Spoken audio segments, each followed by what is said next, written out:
Hello friends, Kalrav School Halol presenting this video for standard 8th English medium. Friends, today we are going to discuss about the lesson which is from the book Honeydew. We already discussed about this lesson in our previous part, video number 1, glimpse of the past, video number 1. If you hadn't seen that video, you must go and watch that video first, because if you see the video number 2 directly of this lesson, you can't understand what is there in the lesson. ठीक है, first part के अंदर हम जो है वो आधा इसके बारे में डिस्कस कर चुके हैं. फर्स्टली आप उसको देख लीजिएगा, उसके बाद ही आपको ये वीडियो समझ में आएगा. This is the discussion of the picture of the ancient India. बराबर है. British when ever British east India company were rule over India, उस टाइम पे क्या सिचुएशन थी उसके बारे में के ये कुछ पिक्चर है जिसके बारे में हम डिस्कस कर रहे थे. Let's see ahead. Dissatisfaction point है 1835 टू 56. तो 1835 से लेकर 56 का जो टाइम पीरियड था वो क्या था? डिससेटिस्फैक्शन, असंतोष का टाइम पीरियड था. Read this one. Education in India was in Persian and Sanskrit. In 1835, an Englishman named Macaulay suggested a change. This is the person whose name is Macaulay. Macaulay Bharat के अंदर जो education था वो फारसी और Sanskrit language के अंदर दिया जाता था. 1835 के अंदर सॉरी एक बहुत बड़े अंग्रेज विद्वान थे जिनका नाम था मैकॉले. उन्होंने भारत के एजुकेशन के अंदर चेंजेस लाने का सजेशन दिया था. वो क्या बोल रहे हैं? We should teach the natives through the English language. हम भारत के लोगों को इंग्लिश सिखाएंगे, इंग्लिश की जो है वो नॉलेज देंगे. तो गवर्नर जनरल उसके साथ क्या हो जाता है? एग्री हो जाता है. Read this one. English education produced the clerks to whom the British gave pretty jobs. Under them, incidentally, it also produced a new generation of intellectuals. अब यहाँ पे क्या बता रहे हैं कि अंग्रेज़ों का जो एजुकेशन था, अंग्रेज़ों की जो शिक्षा थी, वो खाली क्लर्क उनको चाहिए थे. ईस्ट इंडिया कंपनी के अंदर काम कर सके ऐसे क्लर्क की उनको ज़रूरत थी. इसीलिए अंग्रेज़ों ने छोटी छोटी नौकरियां दी भारत के लोगों को, इंडिया के लोगों को. और नसीब ऐसा था कि ये जो जिन लोगों को ये नौकरियां मिली थी उनके अपने इंटेलिजेंस की वजह से उन्होंने एक नई पीढ़ी को जन्म दिया जा रहा. ये लोग जो थे वो ईस्ट इंडिया कंपनी के अंदर एजुकेटेड होने के बाद जॉब करते थे, और उनके जॉब लगने के बाद उनकी जो थिंकिंग थी वो क्या थी? We must educate our brothers. हम अपने भाइयों को भी क्या करेंगे? एजुकेट करेंगे, पढ़ाएंगे. And try to improve their material condition. और उनकी जो आर्थिक दशा है उनको सुधारने की कोशिश करेंगे. For what we must convey our grievance to the British parliament. इससे हमें ब्रिटिश जो सांसद वहाँ तक हमारी जो शिकायत है, हमारी जो कंप्लेन है वो वहाँ तक क्या करनी चाहिए? पहुँचानी चाहिए. ये जो है एजुकेटेड पीपल है जो ईस्ट इंडिया कंपनी के अंदर काम करते हैं वो ये डिस्कस कर रहे हैं. See this picture. By 1856 the British had conquered the whole of the India. First picture के अंदर आपने देखा था येलो पोर्शन कितना था और पिंक पोर्शन कितना था, क्योंकि जहाँ पे येलो पोर्शन वहाँ का है जहाँ पे ब्रिटिश रूल कर रहे हैं, भारत के राजा रूल करते हैं, इंडिया का स्टेट है, और ब्रिटिश रूल कहाँ था. तो फर्स्ट पिक्चर हमने देखा था उसके अंदर कितना कम था, और यहाँ पे देखिए कितना फैल चुका था वो. ये कंडीशन कब की है? 1856 की है ये. सी दिस पिक्चर. ये पिक्चर के अंदर क्या बोलना चाहते हैं हमें? They cared little about the needs of the Indians. वो लोग, दे मतलब अंग्रेज लोग को बात की जाए, वो भारत की आवश्यकताओं की उनको कोई पड़ी नहीं है। भारत के लोगों को क्या चाहिए उनकी उन्हें जरा भी चिंता नहीं है। Our kings have become puppets and we have lost our old job. हमारे जो राजा है वो उनकी कठपुतलियाँ बन चुके हैं और हम हमारे पुराने जो जॉब है वो हमसे छीन चुके हैं। एंड लैंड्स और ज़मीन भी, they are converting our brothers, वो हमारे भाइयों को भी क्या कर रहे हैं, कन्वर्टिंग मतलब उनके धर्म का भी परिवर्तन कर रहे हैं, वो उनको क्रिश्चियन बना रहे थे। You only talk, do something to drive them out, तुम केवल बातें करते हो, उनको यहाँ भगाने के लिए, यहाँ से भगाने के लिए कुछ करो। मतलब people of India were discussing regarding this point के भाई कुछ लोगों का मानना था कि हमारे जो राजा है वो अब हमारे नहीं रहे, वो उनके हाथ की कठपुतलियाँ बन चुके हैं। वो कहते हैं उन्होंने हमारी ज़मीन हड़प ली है, हमारे भाइयों को जो है वो धर्म परिवर्तन करा दिया है। और कुछ लोग जो थे वो गुस्सा थे कि भाई तुम लोग खाली बातें ही करते हो, तुम इसके ऊपर कोई एक्शन क्यों नहीं लेते हो, तुम्हें कोई काम इसके ऊपर एक्शन लेना चाहिए। मतलब people of India at the different places have their different opinion regarding the situation. ये सिचुएशन के रिगार्डिंग लोगों के अलग अलग जो ओपिनियन थे कि वो कुछ लोग गुस्से में थे और कुछ लोग चाहते थे कि ईस्ट इंडिया कंपनी यहाँ से हट जाए, लेकिन वो कुछ कर नहीं पा रहे थे।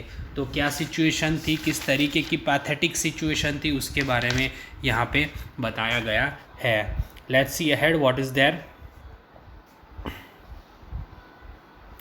द स्पार्क्स 1855 टू 57 बराबर 1855 से 1857 तक किस तरीके का विद्रोह हुआ था उसके बारे में यहाँ पे बताया गया है। Read this one, you can see this picture is about the fighting. Taxes continue to rule the peasant in the Bengal. The Santals who had lost their lands under new land rules become desperate in 1855. They rose in a rebellion and massacred Europeans and their supporters alike. अब यहाँ पे क्या situation बताई गई है कि tax मतलब जो उनके ऊपर कर डाला गया था उसकी वजह से जो वहाँ के जो फार्मर थे उनको तबाह कर रहे थे। बंगाल के अंदर नए नियम आए थे जिनके कारण जो संथाल लोग थे, संथाल लोग का मतलब क्या होता है, ज़मींदार एक तरीके के, वो अपनी जो ज़मीन थे उससे हाथ धो बैठे थे और वे मतलब वो एकदम ऊब चुके थे, एकदम गुस्से में आ चुके थे, उग्र हो चुके थे, उनके अंदर गुस्सा भर चुका था। 1855 के अंदर उन्होंने विद्रोह कर दिया। रेबल का मतलब होता है विद्रोह कर देना। और उन्होंने यूरोपियनों को और उनके समर्थकों को मार डाला था उस टाइम पे। ये पिक्चर जो है वो एक पिक्चर रेवोल्यूशन का पिक्चर है जहाँ पे उन्होंने विरोध किया था। बंगाल के अंदर जो विरोध हुआ था वहाँ का पिक्चर है। Let's see what is there in this picture. Discontent was bring in the East India Company's army too. East India company की जो आर्मी थी मतलब जो सेना थी उसके अंदर भी क्या था, डिसकंटेंट मतलब कि असंतोष फैला हुआ था। Read this one, the white soldiers gets huge pay mansion to live in the servants. जो वाइट सोल्जर थे, वाइट सोल्जर मतलब जो सफ़ेद सैनिक जैसे अंग्रेज जो लोग थे वो खाली बहुत बड़ी सैलरी लेना चाहते हैं, उनके लिए अच्छे मकान और अच्छे क्या है, सेवक है, सर्वेंट है, नौकर है। While we get a pittance and slow promotions, जबकि हमारे पास खाली नाम के लिए वेतन मिलता है। जो इंडिया के जो सैनिक थे उनको तो खाली नाम के लिए वेतन मिलता था और हमको खाली पद के ऊपर खाली नाम के लिए रखा जाता है, जबकि हमको किसी भी तरीके का अच्छा, क्योंकि यहाँ पे ईस्ट इंडिया कंपनी के अंदर जो सोल्जर थे उनके अंदर भी सैलरी के अंदर डिफरेंसेस थे। ईस्ट इंडिया कंपनी के जो अंग्रेज सोल्जर थे उनकी सैलरी बहुत हाई थी और जो भारत के सोल्जर थे उनकी सैलरी बहुत ही कम थी। The Angrez ask us to cross the sea which is against our religion, who is the top vela to abolish our age old customs. अंग्रेज जो थे वो हमें समुंदर को पार जाने को कहते थे, तो वो हमारे धर्म के विरुद्ध है। और ये जो टोपी वाला हमारा प्राचीन रीति रिवाजों को ख़त्म करने वाला ये कौन होता है, मतलब टोपी वाला मतलब ये जो ईस्ट इंडिया कंपनी के जो लोग थे उनके लिए कहा गया है। वी मस्ट ड्राइव आउट अंग्रेज, हमें अंग्रेज़ों को यहाँ से भगाना ही होगा। ड्राइव आउट मतलब निकालना होगा। Read this one. Sepoy Mangal Pandey attack the adjutant of his regiment and was executed. Mangal Pandey वो कौन था? ईस्ट इंडिया कंपनी के अंदर एक सोल्जर था, ठीक है। तो उसने मंगल पांडे ने अपने एक दोस्त की रेजिमेंट के हेल्प के ऊपर उनकी हेल्प से उन्होंने आक्रमण कर दिया और मंगल पांडे को फांसी पर लटका दिया गया था, मार डाला गया था फांसी देकर। Thousands of the other sports revolted, they was stripped their uniforms. और अगर ऐसा किया उसके बाद हजारों कि सिपाहियों ने इस बात का विरोध कर दिया था और उनसे उनकी जो यूनिफॉर्म थी, उनकी जो वर्दी थी वो छीन ली गई थी। Humiliated and put in the irons, उन्हें अपमानित कर दिया गया और आयरन मतलब जंजीरों के अंदर उनको बांध के रखा गया था। उनके ऊपर बहुत ख़राब बिहेव किया गया था। For the Englishman had care to understand Indian custom और पीपल्स माइंड, मतलब यहाँ पे बताना चाहते हैं कि गिने चुने जो कुछ अंग्रेज लोग थे जो भारतीय रीति रिवाजों और उनके जो विचार थे उनकी वो परवाह करते थे, चिंता करते थे। Read what this man wants to say, ये में इंसान क्या कहना चाहता है। O proud Brahmin soldier, do you know that the grease on the bullet you have to be bite is made from the fat of cow and pig. तो एक ब्राह्मीण को, ये मंगल पांडे है, उसको बता रहा है कि वो सेल्फ रिस्पेक्ट मतलब प्राउड ब्राह्मीण मतलब स्वाभिमानी ब्राह्मीण सैनिक, क्या तुमको पता है कि कारतूस के ऊपर जो तुम जिसको दांत से काटते हो उसके ऊपर जो लगी हुई जो चिकनाई है वो गाय और सूअर की चर्बी से बनी हुई है। तो वो ब्राह्मीण जो है मंगल पांडे वो कहता है व्हाट, क्या? तो the white man has deceived us too, अंग्रेज़ों ने हमें धोखा दे दिया है। वो ये सब डिस्कस कर रहे हैं मंगल पांडे के साथ। सून chapatis were sent from the village to tell the people that their emperor would want their service। बहुत ही जल्दी लोगों ने क्या किया, लोगों को यह बताने के लिए गांव-गांव में क्या भेजी गई, चपातियाँ भेजी गई। और चपातियाँ भेजकर लोगों को ये मैसेज दिया गया कि उनके जो राजा है वो राजा को उनकी सेवाओं की आवश्यकता पड़ेगी, मतलब राजा को उनकी हेल्प की ज़रूरत पड़ेगी। Yes all my village man will be ready, हाँ मेरे सभी गांव के लोग तैयार हैं। ये दोनों जो है वो कन्वर्जेशन कर रहे हैं। Similarly loots flowers circulated among the Indian soldiers, इसी तरीके से जो भारत के सैनिक थे उनके अंदर स्वदेश कमल फूलों द्वारा ये चारित किया गया था, मतलब उनको मैसेज भेजा गया था। डेथ टू द फॉरेनर, विदेशियों को मार दीजिए, फॉरेनर को मार दीजिए। The message gave all help and shelter to the patriots, मतलब जो देश के जो लोग थे, देश की जो जनता थी, और उन्होंने देशभक्तों को हर प्रकार की सहायता का और आश्रय का वचन दिया। मतलब हम किसी भी हेल्प में, किसी भी रूप में आप लोगों को क्या करने वाले हैं, हेल्प करने वाले हैं। ये बात का उन्होंने क्या किया, प्रॉमिस दिया। रिवॉल्ट हुआ था 1857 के अंदर, यहाँ पे पिक्चर दिया गया है रिवॉल्ट का। Then there was a violent outbreak at Meerut, Meerut के अंदर एक ज़ोरदार विद्रोह होता है। ये पिक्चर जो है वो मेरठ का है जहाँ पे ये चीज़ का विद्रोह हुआ था।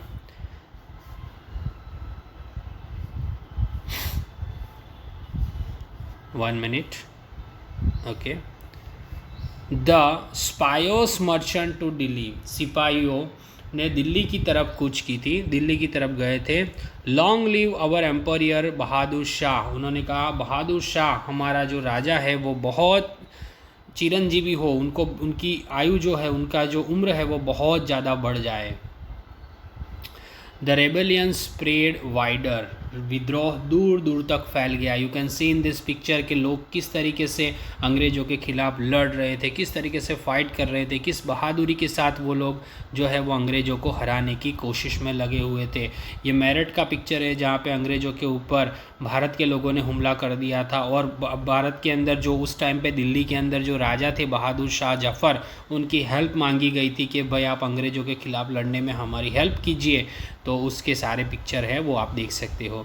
Many landlord had lost their land because of the British policies and they were sure, कई सारे ब्रिटिश लोगों की बहुत कूटनीतियों के कारण लोगों ने अपनी जो ज़मीन थी वो उनसे छीन ली गई थी. इसीलिए अंग्रेज़ लोगों को इस वजह से उनके ऊपर दुश्मनी थी, मतलब अंग्रेज़ लोगों के ख़िलाफ़ वो लोग बहुत ही गुस्सा थे.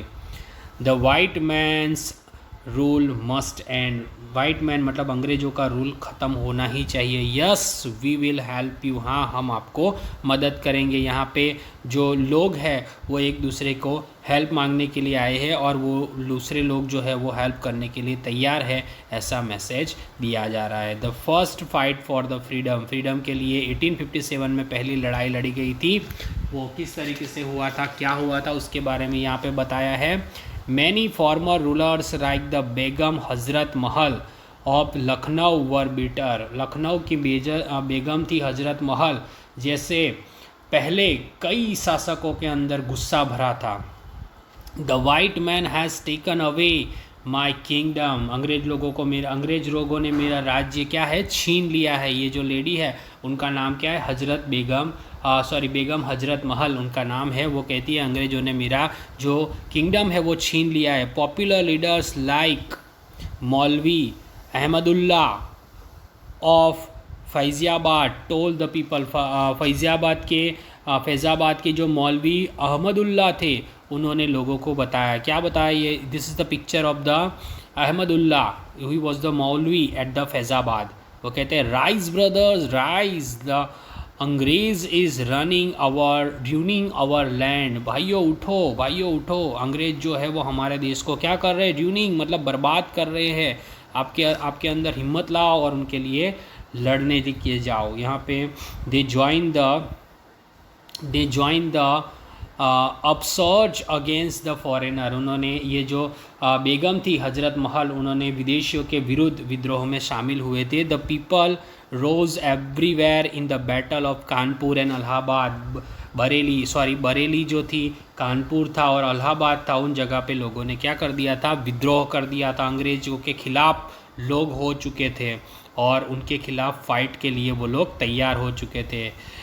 अज़ीमुल्ला खान टोल्ड तातिया टोपे, अज़ीमुल्ला खान ने तातिया टोपे को बताया, क्या बताया अज़ीमुल्ला खान ने तातिया टोपे को, we should have Peshwa Nana Saheb as our leader in this war of independence, हमारे स्वतंत्र संग्राम में हमें पेशवा नाना साहिब को अपना नेता बनाना चाहिए. बराबर, पेशवा नाना साहेब जो है उनके लीडरशिप के अंडर हमें अंग्रेज़ों को हराना चाहिए. The patriots pounced upon the British and fought pitched battles all over north India, देशभक्त जितने अंग्रेज थे, सब अंग्रेज़ों के देशभक्त जितने भी थे सब अंग्रेज़ों के ऊपर टूट पड़े और उन्होंने पूरी ताकत के साथ भारत के अंदर से अंग्रेज़ों को हटाने के लिए घमासान लड़ाइयाँ लड़ी थी. बहुत ही ज़बरदस्त उन्होंने टफिंग फाइट दी थी उस टाइम के ऊपर 1857 के वॉर के अंदर. 80 साल के पुराने कुंवर सिंह बुड्ढे जो थे, Kunwar Singh of Bihar receive a bullet in his breast, उनके कलाइयों में गोली लगी थी, उनकी कलाइयों में गोली लगी. Mother Ganga this is my last offering to you, और वो कहने लगे माँ गंगा ये मेरी आखिरी भेंट है तुमको. और उसके बाद उनकी कुछ टाइम के बाद डेथ हो गई थी. तो ये हमारे फ्रीडम मोमेंट्स थे जो जिसके अंदर से एस.डी. सावंत ने बहुत अच्छे अच्छे जो पिक्चर थे उसके थ्रू हमको मैसेज दिया गया है कि 1857 के अंदर जब फर्स्ट वर्ल्ड वॉर हुआ था तो उस टाइम पे किन लोगों ने क्या कंट्रीब्यूशन दिया था, ईस्ट इंडिया कंपनी किस तरीके से भारत के ऊपर रूल करती थी और भारत के लोगों को किस तरीके से शोषण किया जाता था, किस तरीके की पैथेटिक सिचुएशन थी उस टाइम पे और किस तरीके से लोगों ने विद्रोह किया, क्या क्या चीज़ों से लोग जो थे वो गुस्सा थे, ये सारी चीज़ों का डिस्क्रिप्शन है वो हमको पिक्चर के थ्रू यहाँ पे हमको समझाने की कोशिश की है। जो मैंने आपको word to word picture wise picture explain किया, आई होप आप लोगों को समझ में आया होगा regarding this video. Whatever the question answers are there, I will send you through the PDF. You have to write down that in your notebook. In our next video, we will discuss about our new lesson. Bye.